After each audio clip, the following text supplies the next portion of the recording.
sometimes we might not realize our indecisiveness and things is actually because it might not really be in our awareness that we're caring too much what other people think. So it's going to be in 3 parts today.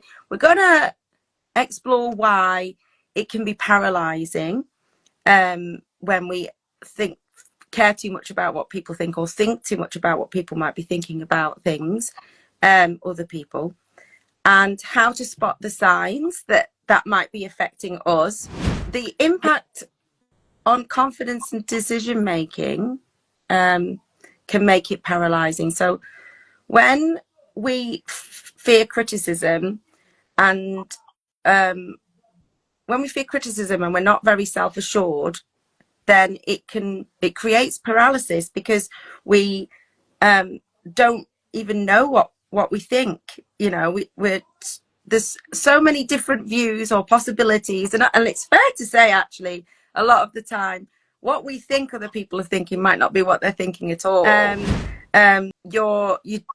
You want things to be perfect because you don't want to make a mistake. Maybe you find it difficult to admit that you've made a mistake. Back to that perfect thing, just for a second. Sometimes we actually stop trying, or we delay trying something because we think it has to be a certain way, it has to look this certain way, it has to be perfect, and this often stops us from doing the thing at all. So we always start with a quote, and this week's quote is, when you silence the doubts of others, your inner voice can lead you to the truth that only you can see. Yeah, that's it. And a lot of times when we're moving forward with our goals and our dreams, other people aren't really understanding of what we're doing, so they can often plant seeds of doubt within us. So it's very important to listen to our own truth and go forward with our own path in spite of what others actually say. Yeah, and actually, sometimes we might not realize our indecisiveness and things is actually because it might not really be in our awareness that we're caring too much what other people think. So it's going to be in 3 parts today. We're going to explore why it can be paralyzing when we care too much about what people think, or think too much about what people might be thinking about things, other people, and how to spot the signs that might be affecting us. We'll talk through the impact that has on us, and how we might end up in that situation. So looking at maybe our past, our inner child, things that have gone on, how we've got into these patterns, and then some tools and tips and mindset shifts, can't say that, to help us overcome that paralysis and start trusting our intuition. It's powerful when you can be in touch with your intuition. And actually, on our little coaching thing yesterday, we did this really great energy thing where we were being in touch with our intuition. So we're not going to do that with you today, but there are some really great visualizations and tools and things that we can do to help get in touch with ourselves again, can't we? Yeah. So I've got why fear of judgment is so paralyzing, especially in schools where everyone seems to be watching. So there is a lot of high expectation and accountability in schools. So teachers will feel pressure to meet standards, deadlines, expectations from the SLT, from other teachers coordinating. You know, in a primary school, you have other teachers that are in charge of roles, and they're asking you to do these things as well. So you're getting a lot of people making requests of you, and it's coming from all directions. Parents as well, and students. So it can make us more aware of pleasing other people because we've got all these demands put on us. So that's one of the ways that we can actually get in that kind of mindset of we've got to please everyone, we've got to please everyone. It's hard in any kind of an industry, or even in any endeavor, to trust your own gut and to go after what you want, especially when there are rules and regulations. But it's important to, I suppose, stand your ground and use your voice and, share your opinion. Because, in sharing your opinion, you might be able to change things for a lot of people. Yeah, yeah. And I think a lot of schools, everything is very standardized now. So at one time, teachers had a lot of autonomy on how they wanted to teach things. And now we've got to a place where we have to use schemes of work, and there are benefits to that, because then you're not having to spend all that time planning and making all your resources. A lot of it's there, but it can be stifling at the same time, and it has to be done a certain way. Well, that's difficult. Like you've mentioned a few things at school before. It's difficult because each child is an individual. Each child or each person has an individual learning style. So when you're setting this curriculum or setting this way of teaching, it can be difficult to connect with each person or child because every single one is different. So it is nice to be able to bring your personal touch in there if needed. Yeah, definitely. Yeah. And I know actually, as being a parent, in a bit of a battle with my son's school, that it's very regimented in high school, and as a neurospicy child, that's very difficult to navigate. And I'm not saying it's not difficult for the teachers to navigate, because they're like, you've got to follow these rules. But if the rules don't work for some children, it's a difficult balance. And then you've got the parents like me who's getting frustrated with a system that's not working for your child, and the teachers kind of stuck in the middle of it. They're getting it from all directions, and often not in a place where they necessarily have the power to change that how they would want to change it. Yeah, so it can be difficult, because you can be getting it from all areas. And also, you might agree, as a teacher, you might agree with what the parent's saying on some level, and you might agree with what the school is saying on one level. And then it's like, I'm not quite sure where I sit. I'm not quite sure, because I get what both of you are saying, but somehow it's not working. So sometimes that's why intuition can be really powerful, because when you're in that kind of situation where I can see both sides, but I'm not quite sure where I sit. I'm just sitting on the fence a bit. It can help you get some clarity on that. So we're going to look at some tools later on how we can get some clarity. Reputation is a massive thing. So as a teacher, your reputation matters. How we carry ourselves inside and outside school is very important, because we're supposed to be role models. So when you're, I guess, not saying that teachers are going to go and do something crazy, if they were allowed to be free, but there has to be some kind of awareness that your behavior can come back to bite you, let's say. And so when you have that awareness, that heightens the fact that you're worried how other people might be judging what you're doing. And that's the same anywhere. Like, in any aspect, it doesn't even have to be in career. We're worried about doing something different because it's so outside of the norm. People are going to judge us. So it is very hard to try and be authentic in any aspect of our lives or in any kind of profession, because anytime it's different to what that we're supposed to do, we're shunned. We are judged. Yeah. The impact on confidence and decision making can make it paralyzing. So when we fear criticism, and when we fear criticism and we're not very self-assured, then it creates paralysis, because we don't even know what we think. There's so many different views or possibilities, and it's fair to say, actually, a lot of the time, what we think other people are thinking might not be what they're thinking at all. So when it makes us indecisive, and then when we're indecisive, we get stuck, and we're unable to move forward.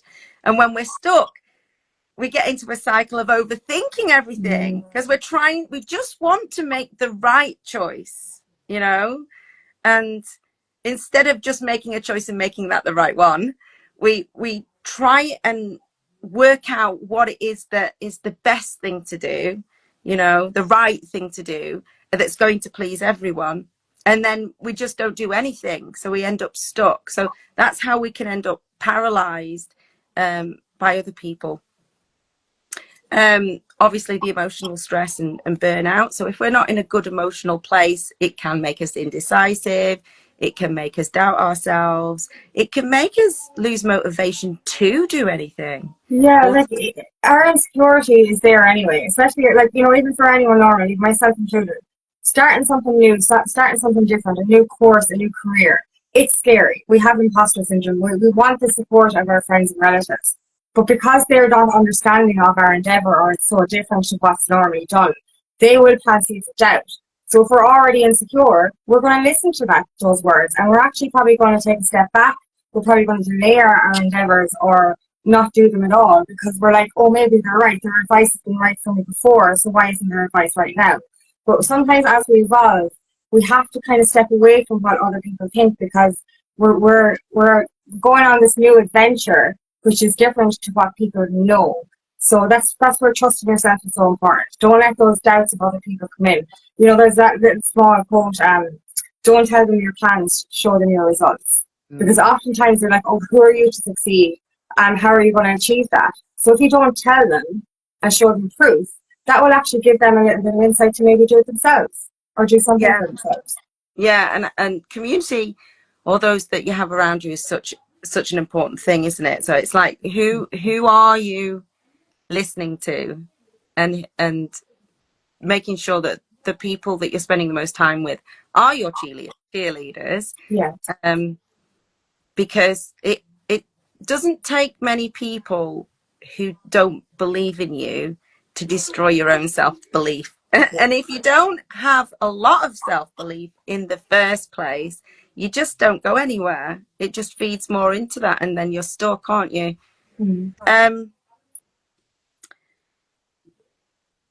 What else? Perfectionism and the fear of failure. So that's once again going back to wanting to get the right decision. And because we don't know what the right decision is, well, the right decision in other people's eyes. If I do this, will they think it's right? Or if we don't know what is the right decision because we're indecisive, we can try and get, you know, other people's opinions, and other people's opinions might be conflicting, and then it's just even more confusing. So that's why I'm not saying you shouldn't take advice from other people, but that first you need to be in touch with where you stand before you know, seek any kind of support with that. I think really, you know, like, have a think about how you feel. It might not be that you stick to it, but being in touch with whether something lights you up, whether something feels uncomfortable. Our emotions are a great guide.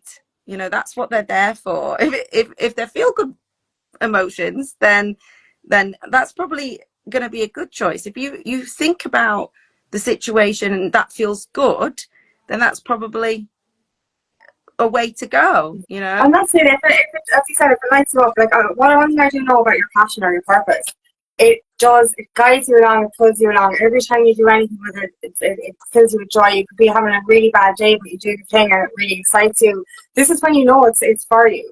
So trust that side of it. And you know what, like I've seen this before, you know, when we go back to speaking to other people or asking people, the wrong people for advice. You could be so excited about this new endeavour, really, really excited, or your cup is overflowing.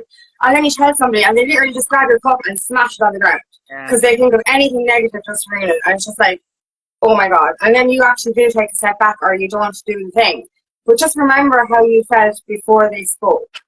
Yeah. That's the energy you need to trust. Not the energy you give. Yeah. Take that a lesson from how that person reacted as to whether that's the person you're going to share your plans with next time. Yeah. You know, because that sometimes maybe if we haven't really done anything different before, we've just been going through the motions, doing the same stuff, and we've decided we want to do something different. You may not know who those people are going to be. So, you know, you might share your plans with someone thinking they're going to be enthusiastic, and they might just, you know, poo on it. And so it's, instead of going, oh, this isn't for me because they think that, it's going, ooh, maybe I shouldn't be sharing my plans with that person next time, you know. And that doesn't mean people who, you know, some people might be able to heed you some warnings and point you in in a direction, but don't just believe their word for it. It's like, if somebody tells you, oh, well, I've heard that's a really bad idea, or that's a scam, then that's great. They're trying to help you. Can I see the sources? You know, where did you get that information from? Because that's really interesting. I want to check that before I do it. So it's not ignoring warning signs, but it's being wary of where that message is coming from. Like, and people can do it with the best intentions. Often when sometimes people can surprise you. The people that you think would be egging you on are not the ones that are at all. No, and that's just based on their own belief system, their own history. And it's often older relatives, or, you know, people that are still set in those old ways, that old belief system. They're only trying to keep you safe. They're not, you know, so, you know, it's not always ill-intended. You know, they are just trying to keep you safe, because they're like, if you don't stay in this secure system, you know, you're going to fail. So, you know, so you don't have to hate on these people. They're not effectively trying to make you not succeed. They're trying to help from their own level of understanding. That's why it's just so beneficial to understand who you share your ideas with. Maybe get your results before you show these kind of people what you're doing. Yeah, absolutely. So what I'm going to look at, because sometimes, you know, when we do these things, it's like, say, are you paralyzed by what people think? People think, I don't care what people think, you know, because there's, in some ways, a lack of awareness of where their behaviors are coming from. So if you have some of these behaviors, it is likely, or it's worth thinking about, whether you care too much about what other people think, and you're not trusting your own gut, your own guidance, and your own thinking. So if you're somebody who constantly seeks validation, so you need the approval to feel good. Everyone likes someone to go, well done, you know. So I'm not saying just because you enjoy praise, but that need where you've done something and then you should, is that okay? You know, what do you think of this? And having a compulsion to do that, and doing that regularly with things that you do, you know, work or at home. I mean, I've said this before, but there's a little residue of my people pleasing. And still now, when I put my kids' dinner in front of them, I'm like, it's okay. Even though they've eaten that meal, you know, a million times. So constantly seeking validation is one. Fear of failure or judgment. So if you might be in touch with the fact that you have a fear of failure and judgment, but you might have not connected it to the fact that's because you care what other people think, you know. And I know this, like, we recognize things in little pockets, but don't see the bigger picture. We don't see the overarching theme, you know. We don't see the connection. Yeah. So avoiding new challenges, because you're concerned of how people might think about it. It's not something that you've done before. It's not what your friends are doing or your colleagues are doing. You want things to be perfect because you don't want to make a mistake. Maybe you find it difficult to admit that you've made a mistake. But this is, back to that perfect thing, just for a second. Sometimes we actually stop trying, or we delay trying something because we think it has to be a certain way, it has to look this certain way, it has to be perfect. And this often stops us from doing the thing at all. But the whole objective is to be imperfect, be messy, do it anyway, learn from your mistakes. And that's the only way you succeed. Practice makes perfect. So, you know, do it perfectly imperfect until you get it perfect. Yeah, and I think we're good at that now in primary schools, certainly, that like we are very aware that that's how people learn, that it's like you know, having a go, doing your best, and then seeing where you went wrong, and then making a tweak. You know, where was the mistake? And we, you know, saying to the children, oh, well done, you got, you know, you got this and this. It was just this last little bit we need to get right. And we're very good as teachers talking to children like that, you know, in primary schools. And we're very aware that children need to make, part of the learning process is making mistakes and refining and improving. Yet we don't allow that for ourselves Yeah. sometimes, you know. Yeah, we're really hard on ourselves for making mistakes, but they're mistakes. We have to learn, like, there's so much knowledge to be gained from learning how to not do it so that we can do it better the next time. Yeah, and you just don't get good at something without practicing it. And so Exactly. you're never, very rarely, let's say, I'm not going to say never, never say never, but you're very rarely going to be amazing at something the first time. And it's having an acceptance that if I want to get good at something, or if I want something to succeed, you must at first be willing to be unsuccessful.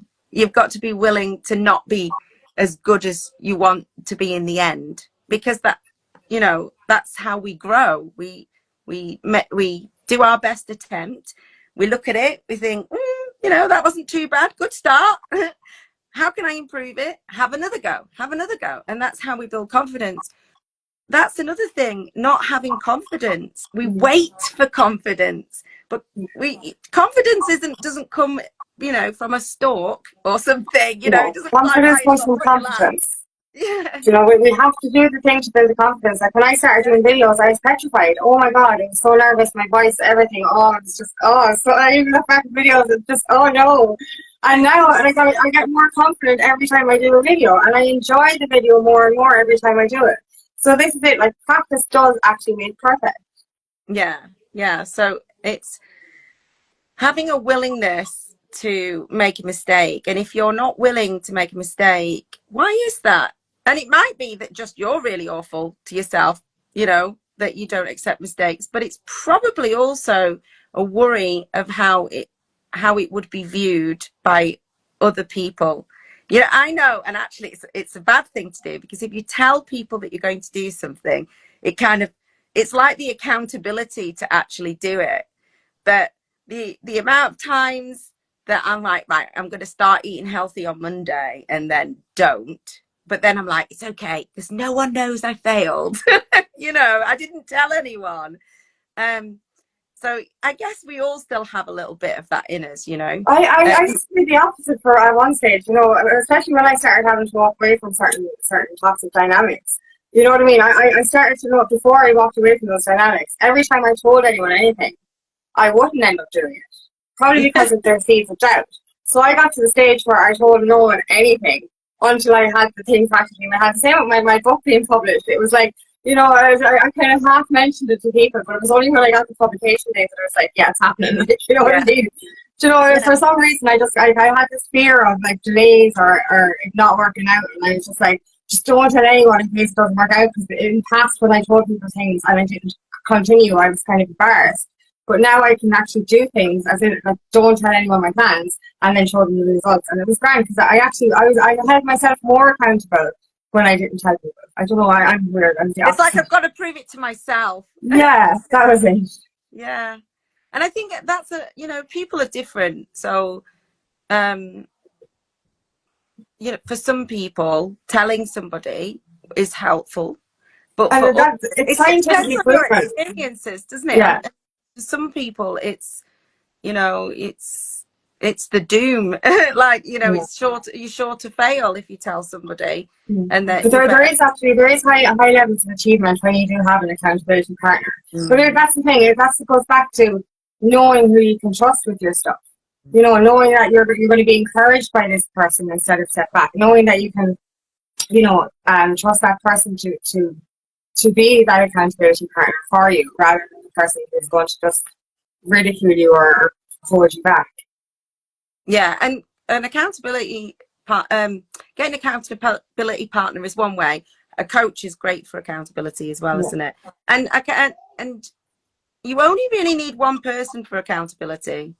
So you could choose to tell one person your plans and not tell anybody else, and then just show them your results if you feel people are not going to be supportive of you. Yeah.